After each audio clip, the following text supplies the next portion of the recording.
Me llamo Emiliano Rosales, y en Tlaquepaque me conocen como el señor que rescata mesas viejas. Tengo 42 años, un taller que huele a barniz y café de olla, y un apellido que mi madre convirtió en marca y en amenaza. El día de la lectura del testamento en una notaría de Avenida Américas, me miró fijo y dijo: «No vales nada igual que tu padre». Pensé que no habría dolor más grande. Me equivoqué. La licenciada leyó con voz de misa. A mis hermanas Valeria y Renata, gemelas de tacón filoso, les dejó todo: departamentos locales, cuentas, acciones, joyas. A mí un maletín de cuero viejo polvoriento con esquinas verdes de óxido. Nadie se rió en voz alta, pero vi sonrisas de cantina. Valeria murmuró: «Para que aprendas que jugar con madera no paga». Renata subió una historia: herencia a nivel artesanal. Yo respiré hondo. No lloré. Guardé el maletín sin mirarlas. Firmé lo necesario. Afuera el sol pegaba como queriendo borrar mi sombra. Me fui en mi bocho azul hasta el taller. Pensé en mi padre, don Miguel, carpintero de manos finas, que leía la veta como mapa y que murió sin defensa pública mientras mi madre, doña Aurora, levantaba su emporio. Abrí el maletín sobre la mesa. Las cerraduras chirriaron como si despertaran de 20 años. Dentro, compases, escuadra, bocetos, y en un bolsillo interno, una tarjeta color crema: fideicomisos, Aldama Banca Privada Polanco. Un número. Nada más. Casi la tiré. No necesitaba otra humillación. Cené en la fonda de doña Chayo tortitas de papa y agua de Jamaica. En las mesas se hablaba del Atlas. Yo pensaba en la última frase de mi padre: «La verdad te espera cuando estés listo». Volví al taller. Dejé la tarjeta junto a una cómoda a medio restaurar y me prometí no llamar. La promesa me duró menos que una vela. Al amanecer barrí el aserrín, puse la olla y marqué. Sonó 2 veces. Una voz pulcra contestó: «Fideicomisos Aldama, buenos días. Habla Emiliano Rosales». Encontré su número en un maletín que fue de mi padre, Miguel Rosales. Hubo un silencio que no fue de interferencia, fue de memoria. La voz cambió. «Un momento, por favor». Entró música de piano. Miré mis manos, callos, cicatrices, el reloj viejo de mi padre adelantado 3 minutos. Recordé a mi madre repitiendo que él fue su peor error y a mis hermanas riéndose como quien pisa hojas secas. Apagué la olla para que no hirviera. La música se cortó. Un hombre mayor habló con voz de mármol: «El señor Emiliano Rosales, hijo de Miguel Rosales y Aurora Castañeda». Sí, respondí, sintiendo cómo me crecía otra columna vertebral. «Señor Rosales, hemos esperado 20 años esta llamada. Necesitamos que venga hoy mismo con el maletín. Traiga identificación. No hable de esto con nadie». Miré el maletín. Sentí esa rabia fría mezclada con algo que casi había olvidado: esperanza con filo. Colgué. Cerré el taller. Me puse la única guayabera que reservo para bautizos y velorios. Antes de apagar las luces, toqué el maletín como se toca un crucifijo. «Vamos, viejo», murmuré. «Si este número lo cambia todo, que nos encuentre de pie». «¿Y si es otra burla?», susurró una parte de mí. «Entonces será la última», me respondí. «Y será en mi cancha». Tomé un camión a la Ciudad de México. No imaginaba que al cruzar Insurgentes hacia Polanco, mi vida y el honor de mi padre iban a partirse en 2. El camión salió de la Central Nueva de Guadalajara rumbo a la Ciudad de México. El maletín viajaba en mis piernas como si pesara toneladas. Afuera la autopista se llenaba de puestos de birria y lonas de colores. Adentro la gente dormía con la frente pegada a la ventana. Yo no podía cerrar los ojos. Cada bache me recordaba las palabras de mi madre: «No vales nada igual que tu padre». A medio camino compré un café de olla en un Oxxo improvisado junto a la carretera. El sabor a canela me trajo la imagen de mi padre, Miguel Rosales, sentado en la banqueta del taller, riéndose aunque Aurora lo llamara fracasado. Él nunca contestaba. Esa calma me daba coraje y respeto al mismo tiempo. Llegué a la terminal del norte pasadas las 10. El aire de la capital era espeso con olor a gasolina y tamales al vapor. Tomé un taxi hacia Polanco. El chofer, un señor de bigote canoso, me habló de fútbol y política. Yo solo asentía, sintiendo cómo el maletín sudaba conmigo. El edificio en Campos Elíseos parecía sacado de otra época: mármol blanco, puertas de bronce, porteros con uniforme impecable. No era un banco cualquiera. Dentro los pisos brillaban como espejos y un silencio solemne lo cubría todo. Me acerqué al mostrador con el corazón galopando. «Busco al licenciado Aldama. Me llamo Emiliano Rosales. Me citaron hoy». La recepcionista con voz medida marcó una extensión. Después me ofreció agua en vaso de cristal. Minutos más tarde apareció un hombre alto, cabello plateado, traje oscuro, que parecía recién planchado por el mismo aire. «Señor Rosales», dijo extendiendo la mano. «Soy el licenciado Aldama. Acompáñeme, por favor». Atravesamos pasillos alfombrados decorados con cuadros de paisajes de Guanajuato y retratos de empresarios de antaño. Llegamos a una sala con mesa de caoba y cortinas gruesas que tapaban la luz. Había 3 personas más, un notario, una mujer con libreta y un médico con un maletín diferente al mío. Antes de cualquier cosa, explicó Aldama, necesitamos comprobar su identidad. Su padre dejó instrucciones precisas, huellas firma y una muestra de sangre. Lo dijo como si fuera lo más normal del mundo. Yo apreté los puños conteniendo la rabia. ¿Acaso creían que yo inventaba ser hijo de Miguel Rosales? El notario me miraba con seriedad, sin una gota de duda ni compasión. «Hágalo», respondí seco. «Mi padre merece que esto se aclare». El médico me pinchó el dedo, tomó la gota de sangre y la guardó en un frasco diminuto. Luego pusieron tinta en mis dedos y firmé 3 documentos. El silencio era tan espeso que podía escucharse el zumbido del aire acondicionado. Cuando terminaron, Aldama se inclinó hacia mí con voz grave. «Su padre, don Miguel, vino a vernos hace 20 años. Dejó un fideicomiso sellado con condiciones que nadie podía tocar hasta que usted viniera personalmente con este maletín». Empujó el maletín hacia el centro de la mesa. Las cerraduras sonaron como campanas viejas. Yo lo abrí despacio, revelando las herramientas y la tarjeta que me había traído hasta ahí. Aldama asintió como si confirmara una clave secreta. «Bien», dijo. «Ahora lo llevaremos a la bóveda. Lo que está a punto de ver cambiará la historia de su familia». Me puse de pie con las piernas firmes, aunque por dentro todo temblaba. Sabía que ese momento marcaría la diferencia entre seguir siendo el hijo humillado o convertirme en el heredero de una verdad que mi madre había escondido bajo capas de orgullo. El licenciado Aldama abrió una puerta oculta detrás de un librero. El pasillo era estrecho, iluminado con luces amarillas que parecían no haber sido cambiadas en décadas. El eco de nuestros pasos sonaba como si estuviéramos descendiendo a una cripta. Yo llevaba el maletín pegado al pecho. Cada vez me parecía más pesado, como si la memoria de mi padre se materializara en su interior. El ascensor nos llevó 3 niveles bajo tierra. El aire olía a humedad y metal. Una bóveda con puertas de acero nos esperaba, más sobria que espectacular. 2 guardias nos revisaron con un protocolo casi militar, credenciales, huellas, hasta me pidieron repetir mi nombre completo en voz alta. «Es la voz lo que más importa», explicó Aldama. Su padre sabía que la voz de un hijo no se falsifica. Dentro la bóveda parecía una biblioteca de hierro, cajas de seguridad numeradas, archivadores viejos, lámparas de escritorio, encendidas aunque no había nadie leyendo. El silencio era tan profundo que escuchaba el latido de mi corazón. Aldama colocó el maletín sobre la mesa central. Lo miró con respeto como si fuera un relicario. Luego se inclinó hacia mí. Su padre, don Miguel, no fue solo un carpintero. Era un visionario. Hace 20 años nos confió un fideicomiso con instrucciones estrictas. Hoy usted es el único autorizado para conocer su contenido. El notario abrió una caja metálica y sacó un portafolios de piel sellado con lacre rojo. El sello tenía grabadas las iniciales MR. Mis manos temblaban cuando lo rompí. Dentro había carpetas con planos, contratos y un listado de patentes. No entendía al principio. Eran diseños de muebles, estructuras modulares, sistemas de ensamblaje. El licenciado los fue nombrando: camas de hotel, estanterías antisísmicas, mesas plegables que había visto 1000 veces en oficinas. «Todas son creaciones de su padre», dijo Aldama, «patentadas a su nombre. Y cada una ha generado regalías durante 2 décadas. Me mostró un documento con cifras. Creí que mis ojos me engañaban: cientos de millones de pesos. Exactamente lo contrario a lo que mi madre repetía en cada comida, que mi padre murió pobre, inútil y endeudado. Sentí un golpe en el pecho. Recordé cada Navidad en la que mi madre, entre romeritos y pavos, se burlaba de él delante de todos. «El peor error de mi vida», decía, y él en silencio, sonriendo con paciencia. Ahora entendía por qué. El notario puso otra carpeta sobre la mesa. Era un registro accionario. Ahí aparecía el nombre de mi padre con el 40% de participación en la empresa inmobiliaria que mi madre presumía como suya. Mi respiración se cortó. Don Miguel nunca vendió sus acciones. Jamás retiró dividendos. «Todo se ha acumulado en este fideicomiso», explicó Aldama.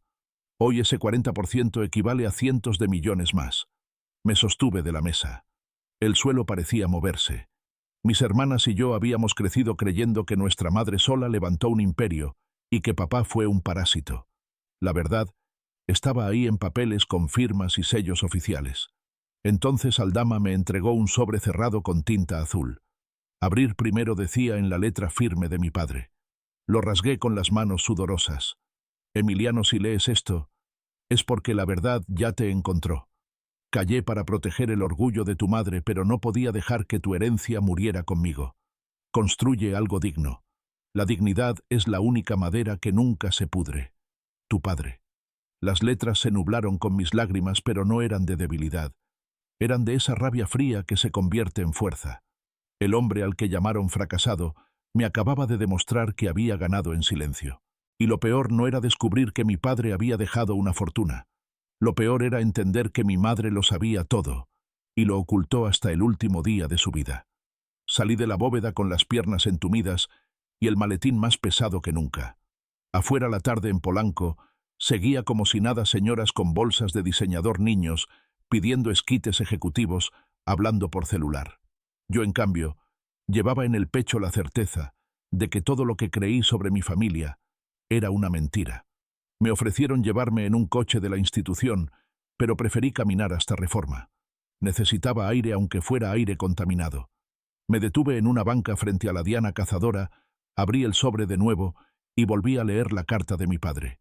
La dignidad es la única madera que nunca se pudre. Esa frase se me clavó como clavo de acero. La rabia crecía, pero no era un enojo ciego. Era un fuego frío que me obligaba a pensar.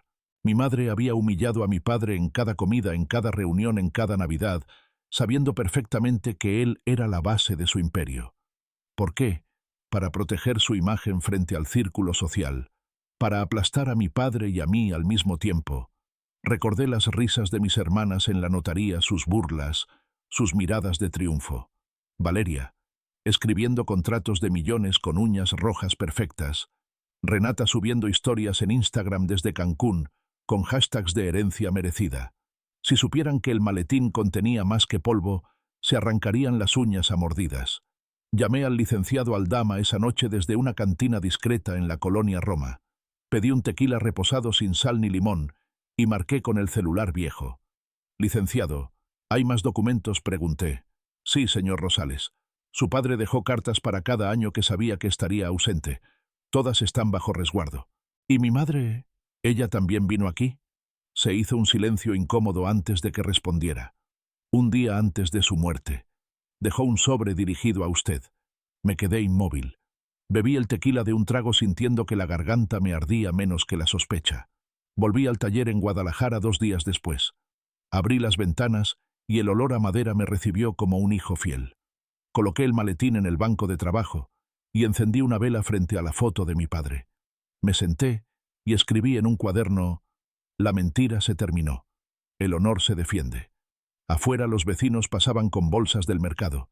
Doña Chayo gritaba que tenía tortas de pierna a buen precio. Todo parecía igual, pero yo ya no era el mismo Emiliano que salió de la notaría humillado. Ahora tenía en mis manos un arma más poderosa que cualquier fortuna, la verdad respaldada en documentos. Esa noche apenas dormí. La decisión se agitaba en mi cabeza. Decirle a mis hermanas lo que descubrí, o esperar el momento justo para que la caída fuera más dolorosa. Recordé las palabras del licenciado. Su padre pidió discreción absoluta hasta que usted se sintiera listo. Y yo empezaba a sentirme listo. El amanecer en Guadalajara me encontró lijando una silla que ni siquiera necesitaba reparación. Mis manos se movían por costumbre, pero mi mente estaba en otro sitio, en las carpetas del fideicomiso, en las cartas de mi padre, y en el sobre que mi madre había dejado el día antes de morir. Esa idea me carcomía, ella sabía todo. Encendí el radio viejo del taller. Un locutor hablaba de la bolsa mexicana de inversionistas que movían millones. Sonreí con ironía. Yo tenía acceso a una suma que superaba cualquier portada financiera, pero no podía contárselo ni al vecino. La discreción era ahora mi mayor herramienta. Decidí visitar a mi tío Raúl, hermano menor de mi padre, que vivía en Tlaquepaque. Siempre fue el único que lo defendía en silencio cuando mi madre lo ridiculizaba. Llevé el maletín conmigo. Él me recibió con un café de olla y pan dulce. Sobrino, tus ojos traen tormenta, me dijo. Apenas me senté. Tío, ¿alguna vez supiste la verdad sobre mi padre? Suspiró profundo como quien guarda un secreto demasiado tiempo. Sabía que no era un fracasado. Lo veías en sus manos. Pero tu madre no dejaba espacio para que se supiera más. Y yo no tenía cómo probar nada. Le mostré una de las cartas de mi padre. Raúl la leyó despacio con lágrimas que se escondía detrás de sus lentes viejos. Él aguantó todo por amor Emiliano. Ese fue su error y su grandeza. Guardé silencio. No podía decirle la cifra exacta ni el tamaño del imperio oculto, pero ver la emoción en sus ojos me confirmó que la dignidad de mi padre no era un invento. Esa tarde recibí un mensaje de Valeria, hermano. Tenemos que hablar de la división de las casas en Chapala. Si quieres quedarte con alguna, podríamos arreglar un precio de favor. Apreté el celular con rabia. ¿Un precio de favor? Ellas que se creían dueñas absolutas me ofrecían comprar lo que en parte también era mío gracias a mi padre. Contesté solo, no vendo nada. Pronto entenderán por qué. Decidí entonces preparar el terreno. Empecé a ordenar el taller, a clasificar las herramientas que mi padre había dejado escondidas. Encontré un compartimento oculto en el maletín, tal como él mencionaba en la carta. Dentro había llaves viejas y un papel con una dirección en la colonia industrial. No lo dudé. A la mañana siguiente iría a ver qué escondía ese lugar. Si el maletín ya había abierto una puerta al pasado, esas llaves prometían abrir otra, y yo estaba dispuesto a descubrir cada secreto, aunque eso significara destruir por completo la imagen que mi madre había construido. Amaneció nublado con el aire cargado de humedad.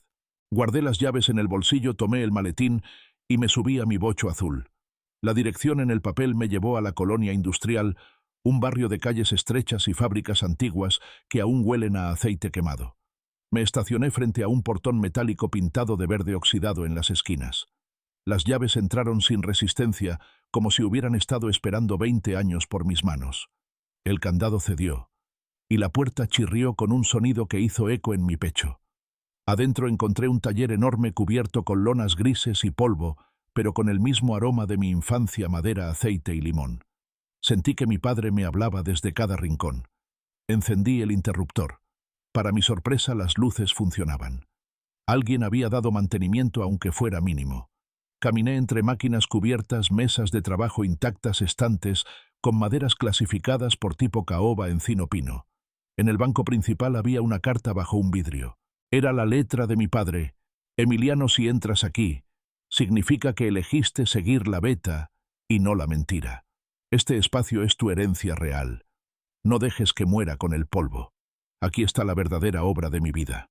Mis manos temblaban. Levanté una lona y descubrí un mueble terminado, una mesa redonda de parota con incrustaciones tan perfectas que parecía un milagro. En otra esquina, sillas pequeñas con placas de bronce que llevaban los nombres míos y de mis hermanas. La suya también estaba ahí intacta, aunque mi madre siempre decía que mi padre nunca había hecho nada para nosotras. Me arrodillé frente a esas sillas.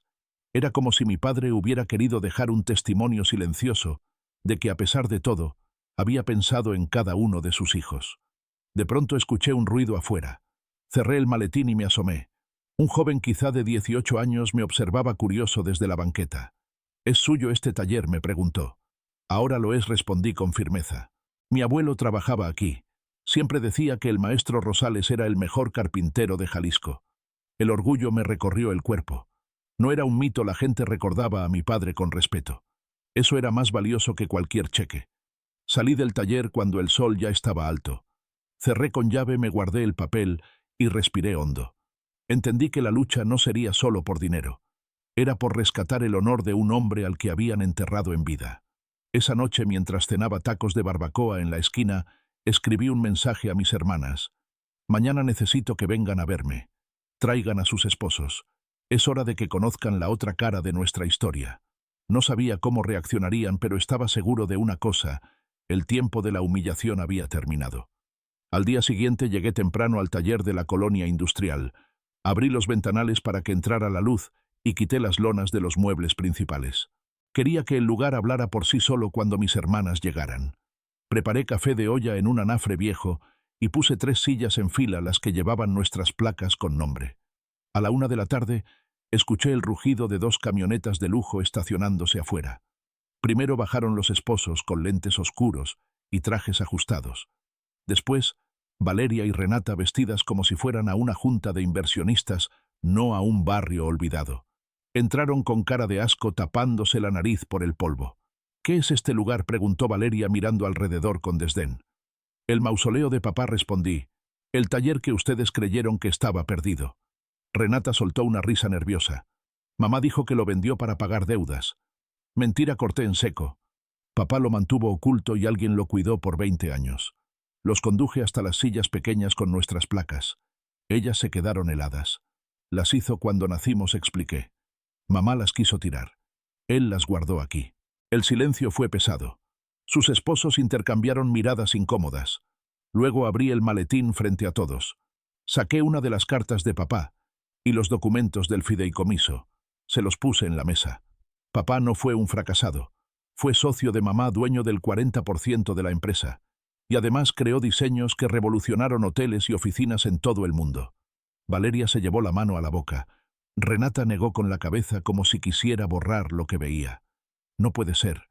Mamá siempre dijo». «Mamá construyó su imperio sobre la humillación de papá», interrumpí. «Y ustedes lo creyeron todo igual que yo». Les mostré las cifras. Cientos de millones de pesos acumulados en el fideicomiso. Los esposos se acercaron de inmediato ávidos, pero Valeria los apartó de un manotazo. Estaba pálida con lágrimas contenidas. «¿Por qué nunca lo dijo?», susurró Renata casi quebrándose. «Porque la amaba más de lo que amaba la verdad», contesté. «Y porque esperaba que yo algún día lo reivindicara». El taller estaba lleno de polvo, pero en ese momento me pareció más digno que cualquier penthouse de Polanco.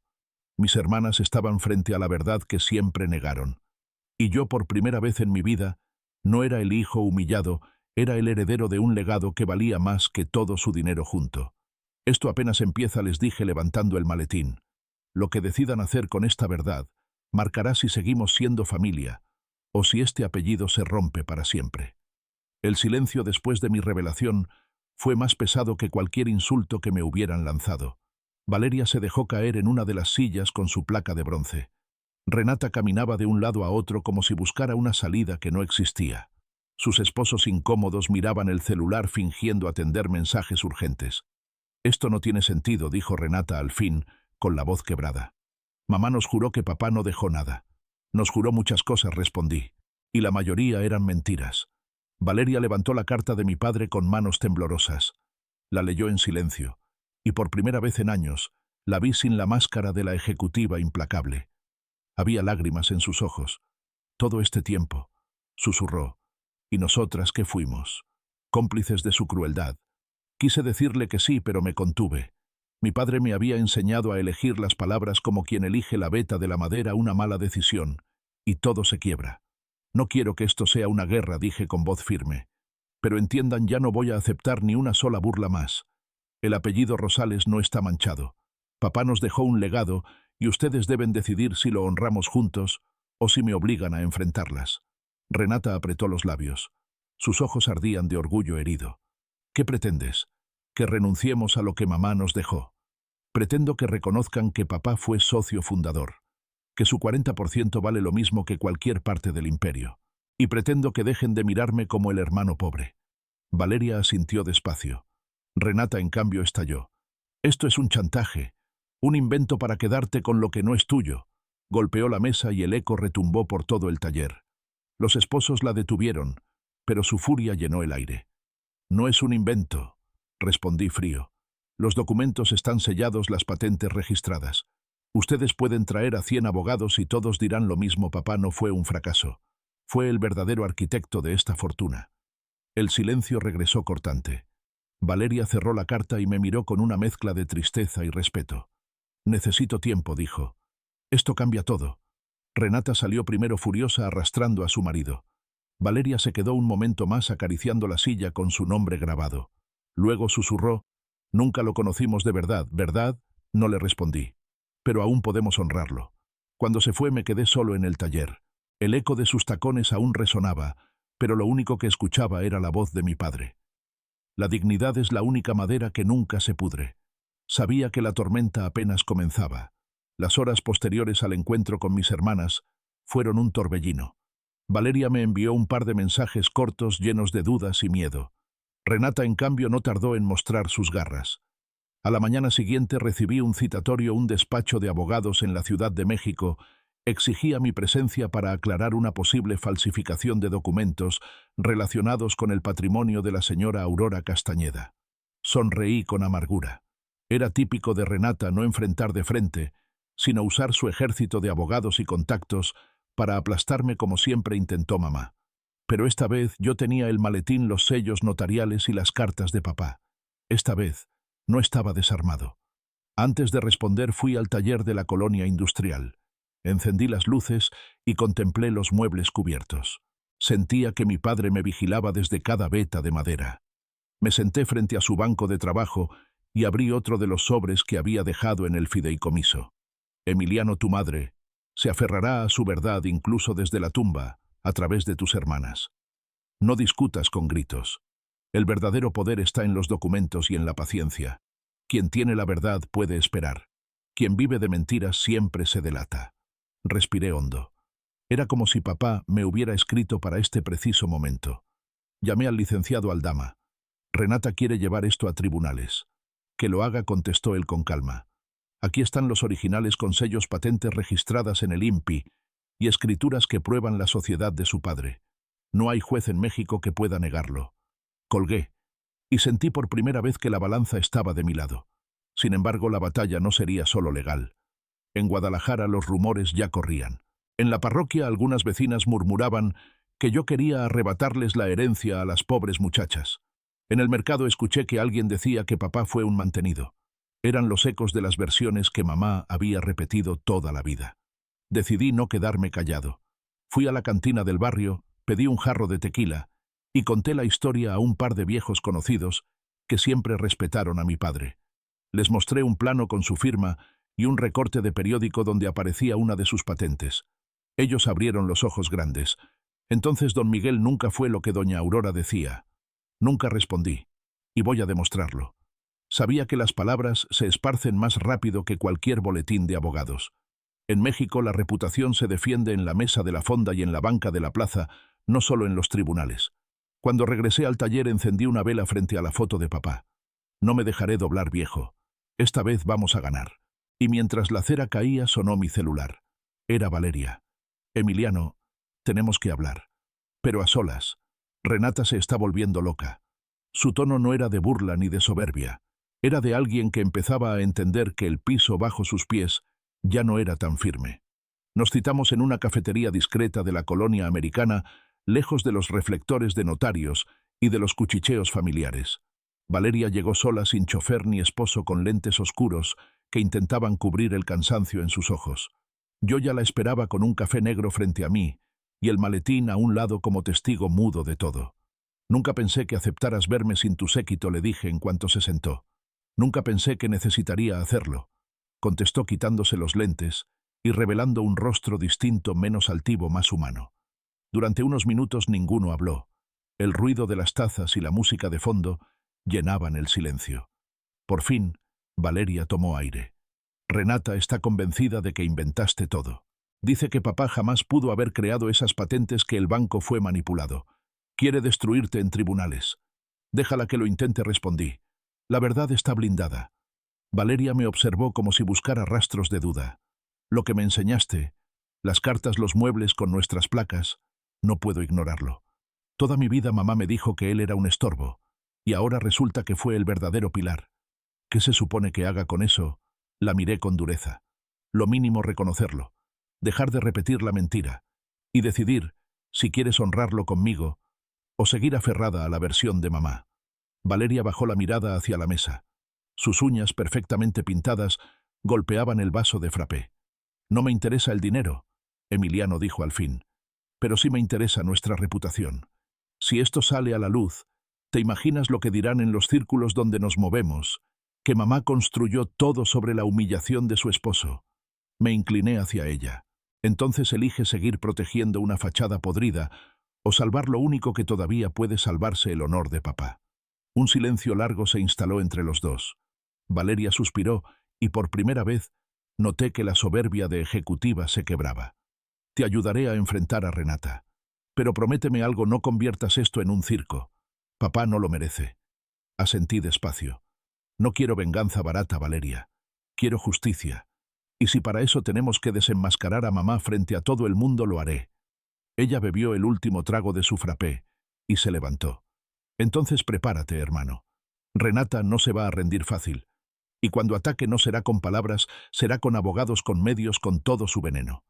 La vi alejarse entre las mesas y entendí que la batalla se había dividido en bandos. Yo no estaba solo, pero la tormenta estaba a punto de volverse huracán. La tormenta no tardó en llegar. 3 días después de mi encuentro con Valeria, los titulares locales empezaron a circular en portales digitales y periódicos amarillistas. Hijo carpintero intenta arrebatar herencia con documentos falsos. La nota estaba acompañada de una foto mía entrando al taller tomada sin permiso. Reconocí la mano de Renata en cada palabra. Los vecinos comenzaron a murmurar. En la tiendita de la esquina escuché a una señora decir: «Qué vergüenza, pobre doña Aurora, y ahora el hijo quiere manchar su memoria». Apreté los dientes. No era solo un ataque legal, era un intento por asesinar la honra de mi padre frente al barrio entero. Esa tarde recibí una llamada del licenciado Aldama. Renata contactó a un periodista en la Ciudad de México. Intentará sembrar la idea de que los documentos del fideicomiso son apócrifos. ¿Y qué podemos hacer?, pregunté. Nada aún. Deje que se queme sola. Entre más ruido haga, más rápido podremos demostrar lo contrario con pruebas oficiales. Colgué, pero no estaba tranquilo. En México un rumor puede pesar más que 100 papeles firmados ante notario. Y yo no pensaba quedarme de brazos cruzados mientras ensuciaban la memoria de mi padre. Decidí moverme. Llevé a la plaza principal de Tlaquepaque una de las sillas que mi padre había hecho con nuestro nombre. La puse en el kiosco frente a todos y pegué una copia ampliada de la patente registrada en su tiempo. La gente se acercó curiosa. Expliqué en voz alta que don Miguel Rosales no había sido un fracasado, sino un inventor, un hombre que trabajó en silencio para hoteles y oficinas que todos conocían. Un anciano que lo había tratado en vida levantó la voz. Yo vi a don Miguel trabajar esas piezas. Ese hombre tenía manos de ángel. Que nadie se atreva a llamarlo inútil. La plaza aplaudió. Y en ese momento entendí que la verdadera batalla no solo se libraría en tribunales, sino en el corazón de la comunidad. Esa noche Valeria me llamó. Renata está furiosa. Dice que te estás victimizando en público. No me estoy victimizando. Estoy devolviendo a papá la dignidad que ustedes le robaron. Hubo un silencio largo al otro lado de la línea. Ten cuidado, Emiliano. Renata no conoce límites. Si tiene que arrastrarte en televisión nacional, lo hará. Colgué con la sangre hirviendo, pero con una claridad absoluta. No se trataba solo de dinero ni de propiedades. Era una guerra de narrativas. Y yo estaba decidido a que la historia verdadera prevaleciera, aunque me costara todo. La mañana siguiente encendí la televisión del taller y ahí estaba Renata en un programa matutino de la Ciudad de México, sentada frente a 2 conductores sonrientes. Vestía de blanco como si quisiera proyectar pureza y hablaba con voz fingidamente dolida. Mi madre trabajó toda su vida para darnos un futuro, decía. Y ahora mi hermano, que siempre vivió resentido, pretende inventar historias para quedarse con lo que no le corresponde. Mostraban imágenes mías cargando el maletín captadas por algún paparazzi comprado. Me llamaron el carpintero ambicioso, el hijo rebelde. Mi rabia fue un golpe seco en el estómago, pero no perdí la calma. Recordé las palabras de mi padre. El que tiene la verdad puede esperar. Ese mismo día llamé al licenciado Aldama. Ya basta. No podemos dejar que ella controle la narrativa. ¿Qué tiene en mente, señor Rosales? Un golpe que nadie espere. Vamos a mostrar al país entero quién fue Miguel Rosales. Convocamos una rueda de prensa en Guadalajara, en la misma plaza donde había expuesto la silla con mi nombre. Preparé documentos, fotografías y sobre todo los planos originales con la firma de mi padre. Valeria aceptó acompañarme. Llegó puntual, sin maquillaje excesivo, vestida sobria, como si quisiera romper con su propia imagen de empresaria fría. Cuando los reporteros se acomodaron, abrí el maletín frente a todos. El flash de las cámaras iluminó cada rincón. Saqué un sobre sellado por el Instituto Mexicano de la Propiedad Industrial. Aquí están las patentes registradas a nombre de mi padre Miguel Rosales. 17 en total, que han generado regalías durante más de 20 años. Los murmullos llenaron la plaza. Luego mostré los registros notariales de la empresa inmobiliaria. Mi padre no fue un mantenido. Fue socio fundador con el 40% de participación. Las escrituras originales lo prueban. Valeria tomó el micrófono Y para sorpresa de muchos habló con voz firme. Renata y yo crecimos repitiendo las palabras de mi madre. Hoy sé que nos equivocamos. Nuestro padre no fue un estorbo. Fue un visionario al que la historia le dio la espalda. Yo estoy aquí para reconocerlo públicamente. Las cámaras captaron su declaración como si fuera un terremoto.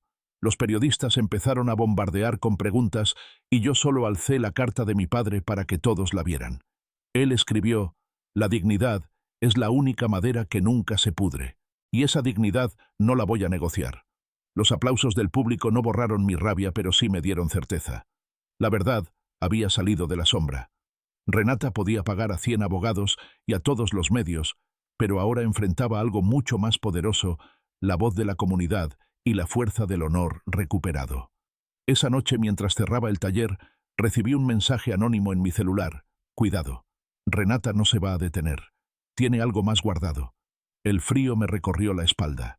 La guerra no había terminado. Apenas estaba escalando. El mensaje anónimo no me dejó dormir. Pasé la noche sentado en el taller con el maletín abierto frente a mí, como si pudiera protegerme. Afuera, los ruidos de la madrugada, un perro ladrando, un coche acelerando, parecían advertencias veladas. Al amanecer, Valeria llegó con ojeras y una expresión de alerta. «Me llamó un contacto en la Ciudad de México», dijo sin rodeos. «Renata consiguió un supuesto testamento alterno donde mamá dejó instrucciones diferentes». «¿Cómo que alterno?», pregunté, sintiendo que la sangre me hervía. «Dicen que está firmado por un notario de confianza de ella. Lo usará para demandarte por fraude y exhibirte como falsificador». Golpeé la mesa con el puño.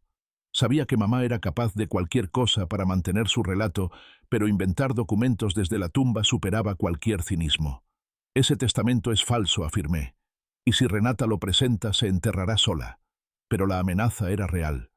En México, un documento notariado, aunque falso, podía arrastrar años de pleitos. Y ese era el terreno de Renata: alargar, desgastar, hacer que la gente dude. Decidí regresar al fideicomiso con Aldama. En la bóveda revisamos cada carpeta. Entre papeles amarillentos encontré algo que aún no había abierto: una carta de mi madre escrita el día antes de morir. La leí con las manos temblorosas. «Emiliano, sé lo que descubrirás». Guardé silencio porque no supe cómo vivir con la verdad. Renata repetirá mis errores porque heredó mi orgullo. Valeria aún puede elegir. Este maletín no es un castigo. Es mi disculpa, aunque llegue tarde. No me perdones, pero no permitas que la mentira sea eterna. Me quedé helado. Ella lo sabía todo. Había dejado una confesión que destruía cualquier documento apócrifo. «Licenciado», dije con voz firme, «esta carta tiene que ser pública». «Cuidado», me advirtió Aldama. «Una confesión así puede arrasar con toda la reputación de su madre, la empresa, incluso la memoria, que aún la respeta en muchos círculos». «No me importa. Prefiero una verdad dolorosa que una mentira eterna». Esa noche convoqué a Valeria en el taller. Le mostré la carta. Lloró en silencio, sin maquillaje, sin poses. «Entonces mamá lo aceptó», susurró. «Sí», respondí. «Y si Renata se atreve a sacar ese testamento falso, yo sacaré esta carta. Que el país entero sepa quién fue en realidad nuestra madre». El fuego en mis venas ya no era solo rabia, era determinación. Renata creía tener la jugada final, pero lo que no sabía es que yo tenía la confesión más poderosa, la de la propia Aurora Castañeda. El contraataque de Renata llegó como lo esperaba, con espectáculo. Convocó a una conferencia de prensa en un hotel lujoso de Polanco. Llegó con traje sastre color marfil, rodeada de cámaras y abogados.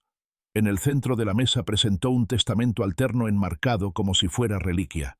«Aquí está la verdadera voluntad de mi madre», dijo con voz teatral. «En este documento se establece que toda la herencia nos corresponde a Valeria y a mí. Mi hermano Emiliano solo intenta engañar con papeles inventados». Las cámaras grabaron cada gesto suyo. Los titulares no tardaron: «Disputa millonaria hermana. Acusa a carpintero de falsificar herencia». El daño a mi nombre era brutal. Esa noche la plaza de Tlaquepaque volvió a llenarse de murmullos.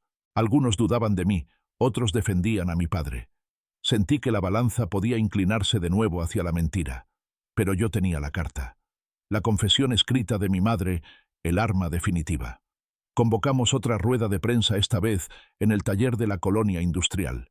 Quería que todo el país viera el lugar donde mi padre había trabajado en silencio. Valeria estuvo a mi lado. El licenciado Aldama abrió la rueda mostrando los registros oficiales de patentes y escrituras. Después, me acerqué con la carta en la mano.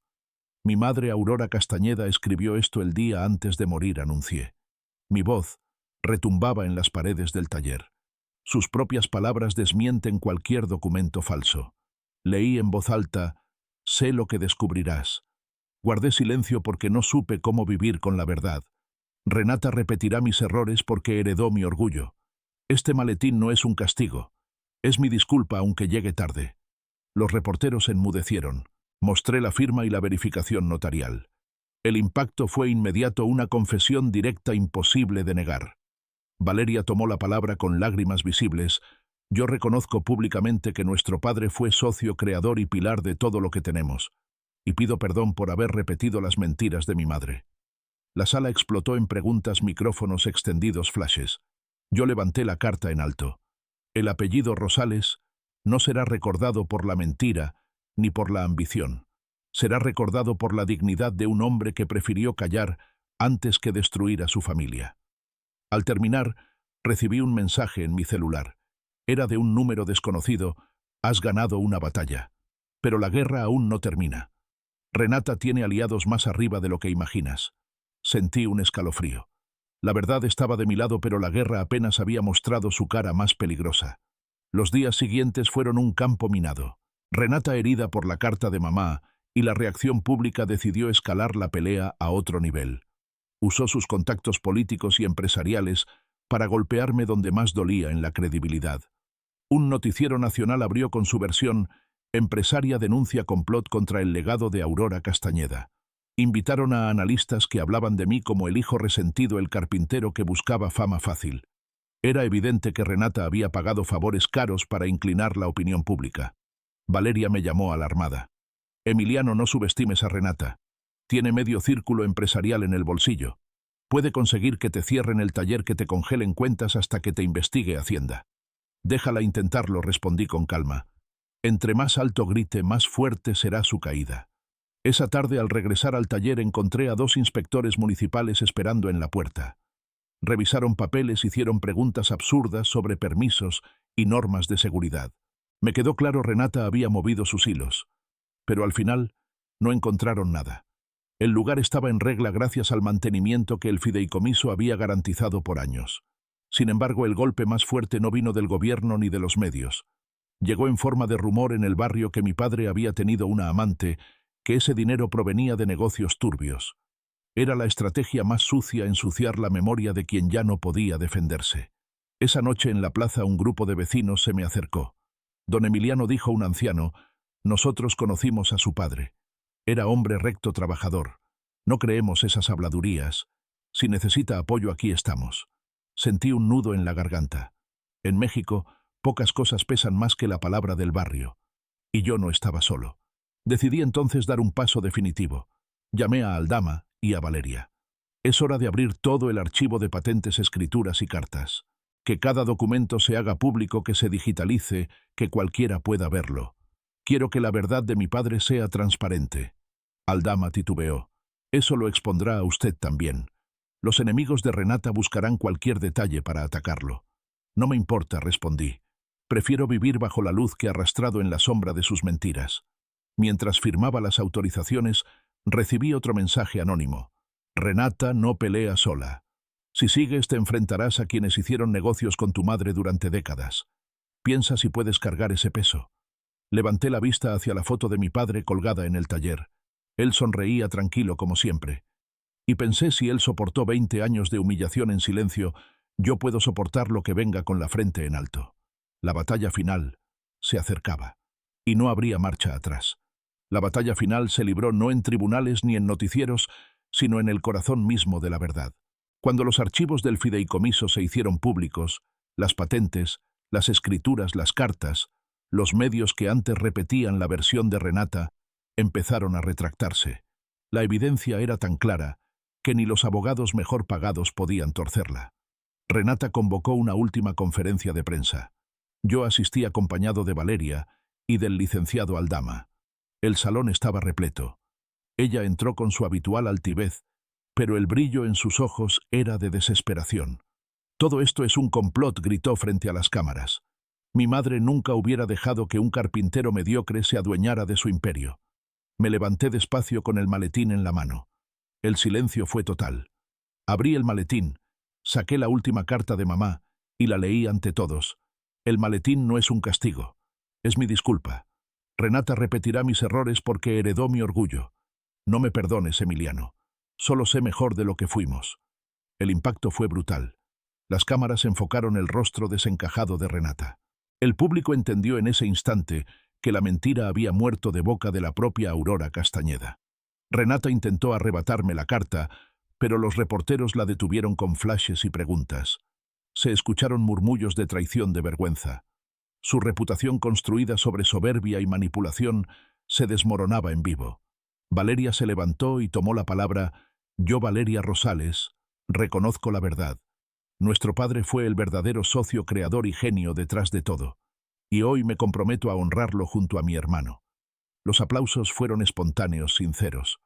Renata salió del lugar escoltada entre gritos y cámaras, convertida en símbolo de la mentira que quiso perpetuar. Esa noche regresé al taller. Encendí la luz, respiré el olor a madera y abrí el maletín por última vez. Dentro guardé las cartas, las llaves y los planos, no como un secreto, sino como un legado. Sobre la entrada coloqué una placa Fundación Miguel Rosales, la dignidad no se pudre. Hoy ese taller es una escuela para jóvenes aprendices. Valeria viene cada semana dispuesta a dejar atrás el orgullo y aprender a trabajar con las manos. Renata, no la he vuelto a ver.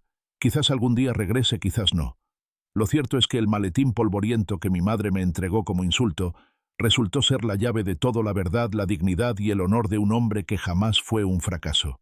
Y yo, Emiliano Rosales, ya no soy el hijo humillado. Soy el guardián de ese legado. ¿Y tú? ¿Qué herencia vale más, el dinero o la verdad? Déjame tu opinión en los comentarios, dale like si esta historia te hizo reflexionar, suscríbete y activa la campanita para no perderte más relatos que revelan cómo la dignidad puede cambiarlo todo.